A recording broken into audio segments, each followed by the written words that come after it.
Ladies and gentlemen, welcome back to Gaming with me, Tony Mo, and we are here today bringing you news, glorious news from the Frontier. Respawn just released their latest FNN. Within is the very first trailer for Frontier Defense and the complete DLC that they're calling Operation Frontier Shield. Good news, the DLC is launching in 7 days. It's going to be available next week. That is July 25th, 2017, obviously completely for free, at least when it comes to the gameplay-focused content. So let's go ahead and take a look at least a rough outline. They haven't given us all the details as to how Frontier Defense is going to be working inside of Titanfall 2. We still have traditional 4-player co-op going on here. We'll still be defending the Harvester, this time against 5 waves of increasingly difficult enemies. Now, you're actually able to earn cash in Frontier Defense this time around. Every time you defeat enemies, you'll get cash that you can then spend in between waves to purchase tools like batteries, arc traps, sentries, and even more. You're going to have 4 difficulties: easy, regular, hard, and master, but also an insane difficulty that will function as a featured mode. We're also seeing brand new Titan progression specifically for Frontier Defense, at least for now. These are called Aegis Ranks. So you're going to earn Aegis Ranks by completing matches of Frontier Defense. This will unlock more powerful upgrades for your Titans, which will then help you succeed at the higher difficulty level. So essentially, you and your friends boot up Frontier Defense, you decide, let's just run it through on easy, let's get a feel for the different enemies we're going to have to deal with, the purchasing system, the cash system, and maybe you unlock your first Aegis rank. You can then use that Aegis rank in regular mode, and maybe you get some more ranks and more upgrades. You can use it in hard and then master and insane. I like the idea of this. It definitely, it injects an element of replayability directly into the progression system for Frontier Defense. A reason to go back after Wave 5 once you've beaten it and say, let's do another round. Let's do another round. Hey, next Saturday, let's meet up and do Master difficulty. I think I've got enough Aegis ranks. What are these Aegis ranks? What do they give us? What are these upgrades? We don't know. I'm very much looking forward to finding out more. In fact, Respawn has said they're going to be showing off a Frontier Defense tutorial around launch, so hopefully we'll know more about the game mode. Now, they've said new enemy types, new challenging enemy types to battle, so hopefully we've got some more interesting enemies coming in the fray. In the trailer, we get to see a few. It's mostly just a bunch of Frontier Defense chaos. I couldn't really pick out anything extremely special. We do see the quad rocket being used as what looks like a mortar titan. I don't think we're going to be picking up any of these weapons. I know a lot of people want like the arc cannon and the quad rocket and a lot of the single-player weapons to make their way into the multiplayer. But I think even in Frontier Defense, these are just going to be weapons that the AI have. The chance of us actually being able to pick these up like we used to be able to do back in the days of Titanfall 1 are pretty slim, but I know a lot of you want that to happen. Just my thoughts on it. Maybe it will, maybe I'm completely wrong. I just don't think it's the direction Respawn is looking to take. Now, at launch, we're going to have 5 maps to play Frontier Defense on: Homestead, 4 Base Kodai, War Games, Blackwater Canal, and the return of Rise. Rise is making its way back with this DLC, ladies and gentlemen. Rise indeed. I actually really like Rise, one of my favorite Titanfall 1 maps. I think if there is a map that can work well in Titanfall 2's world, environment, speed, and all that goodness, Rise is definitely one of those maps. For those of you guys who don't remember, it's that giant sort of abandoned desert reservoir. You could actually jump out to the top and see the desert going from side to side. It was crazy. It reminded me a little bit of Sandtrap from Halo. I think many people will agree. It has some insane wall runs, some great CQC environments, and even some little sort of micro sort of like building style, town outpost type areas. So definitely a map I'm looking forward to playing. Yes, I know it's in the remake, but a map that I think is going to truly kick ass in Titanfall 2. Really looking forward to that one. We're also getting another live fire map. And guess what? It's not Traffic 2.0. Thank goodness. It's not like a 5 o'clock rush hour. That's what they're actually going to call Traffic 2.0. It's going to be G2 crazy. No, it's called Township. It looks amazing. I actually really like the live fire maps that aren't Traffic. I want to love Traffic. I really do, guys. And I think it's more so about the game's current meta when it comes to weapons that makes me not like Traffic. But all in all, Township looks incredible. I like this recreation of a little residential firefight going down. Maps like this really vibe with me when it comes to the player versus player side of the game, because they remind me so much of old school like 4v4 Halo maps, like classic, squad, like competitive Halo Slayer stuff. They work well, man. They're so fun to play on. I've fallen in love with Meadows and Stacks. I'm really looking forward to Township making its way into the roster, and hopefully we can get some real CTF Nitro back in the fray, so I can play a lot of these good live fire maps in CTF. That would be super, super fun. Now, they're also going to be giving us a slew of new purchasable content. So we're going to have new Elite War Paints for weapons and Titans. Now, these are going to do 2 things. So the Elite War Paints for weapons are going to give you a chance for a double XP boost, just for you as an individual, but they're also going to give you a merit boost that will affect you and your entire team.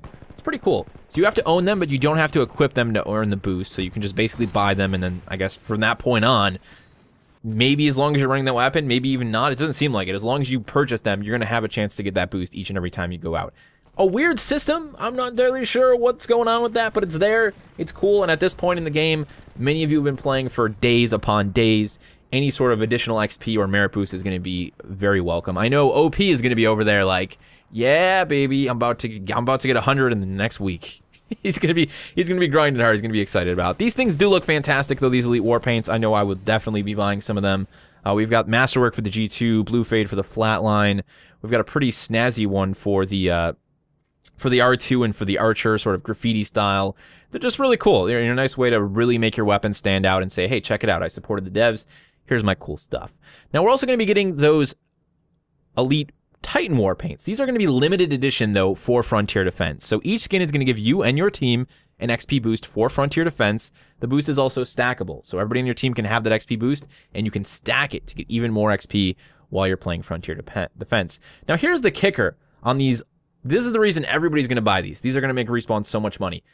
Each skin comes with a shoulder piece on the upper arm that will upgrade visually when you complete each difficulty in Frontier Defense. So you can play Frontier Defense with some randoms, and they see you and you're rocking your insane difficulty shoulder plate, and it looks like all gnarly and cool, and they're like, whoa, dude, he beat insane difficulty. That's a really cool idea. I love the idea of cosmetics that visually upgrade over time. It was one of the most appealing things about the original Crackdown. It was like, hey, I leveled up my agility, look at my legs get better, or my armor looks cooler, my car changes when I get in it. Stuff like that is really fantastic, and if Respawn did more of that going forward, hell, if developers in general did more stuff like that going forward, I'd be completely on board for that. So really looking forward to that. Now, these war paints are going to be limited. They're only going to be available until August 28th. After that point, they'll be gone forever. So they want to just kind of really get people interested in buying those, I guess. Now, they're also going to be doing another free trial starting on July 28th. It's going to run until the 30th. I want to remind you guys that the demo version of the game is available all the time. So if you have a friend, they're interested in this trial, they can download the demo right now. They can play Training in the Beacon, the first single-player mission, and then they can also go ahead and play the multiplayer when they flip the switch on the 28th. So keep that in mind. If you're watching this and you haven't played Titanfall, you're curious about buying it, download the demo, July 28th. You can play it for 2 days, multiplayer included, completely for free. They talk a little bit about Titanfall Assault. They're going to be talking about that game in the coming weeks and months, probably. And we also got some great stuff, including a Benchy montage inside of the community corner. Guys, I'm looking forward to Frontier Defense. It's more free DLC. It's hard not to look forward to free DLC, right? It's one thing Respawn does really well with Titanfall 2. I think everybody's going to check it out. I'm constantly concerned when it comes to tower defense, horde-style modes, that they just burn out, right? They're just not fun after the first run. I'm hoping that there's a certain level of, I want to say, decision-making difficulty, you know, that is really involved around the complexity of the mode. So if things just get harder and you have more bullet sponge enemies, that's not fun. That just means you have to try and survive harder and hide in corners. If the enemies get a little bit more difficult and you have to think about how you use your batteries and, you know, how you spend your cash in between each round, that's where things get enjoyable. You know, that's why I liked the Horde mode that they did for Gears 4. It was really down to decision making. What do we purchase? When do we purchase it? Do we get this weapon for that person? Is someone farming enough cash, you know? I like the direction this is going. And you have 4 people, you can have one guy who's like, okay, I'm going to do just the batteries, you know, I'll get arc traps, okay, I'll get sentries and set them up here, you know, and then you got different Titans that you guys are picking even to defend. You know, however they end up doing this, I just hope that there's enough complexity to make that replayability, to make the process of unlocking Aegis ranks enjoyable. You know, I want a reason to go back after I beat it on regular or hard. Hell, I want to go back even after I beat it on Master and Insane and try and get a faster time, try and beat it more quickly, or just because it's that fun to play. Time will definitely tell, and I'm going to be honest, I'm not the perfect candidate for this type of game mode. I'm not a huge fan of horde mode, tower defense modes. I know a lot of you guys are just head over heels right now for this, and that's awesome. That really excites me to see something like this returning to Titanfall 2 that I know so many of you are so stoked about. A lot of guys in the Discord just amped about it. By the way, if you haven't joined the Discord, you can hit the link. It's instant invite right now down in the pinned comment. Head on over, come say hello, and get ready for Frontier Defense. Get your 4-player co-op group together. Lots of dudes in the Discord from different platforms looking for people to play with. Get some friends together, meet some friends, make some new friends, and you know, come kick ass in Frontier Defense with them. That's really it for me, guys. Definitely looking forward to this. Remember, next week, Tuesday, we'll be getting a launch on this. If you guys have any questions, any thoughts of your own in regards to the final reveal of Frontier Defense, if you want to talk a little bit, give your personal commentary on those elite weapons and skins, let me know down in the comment section below. Obviously, the really big kicker, as always with these updates, is what are we going to get for patch notes? We'll find out on Tuesday, I'm sure. Thank you guys so much for watching, and as always, remember to play smart, remember to play to challenge yourself, but most importantly, remember to play for fun.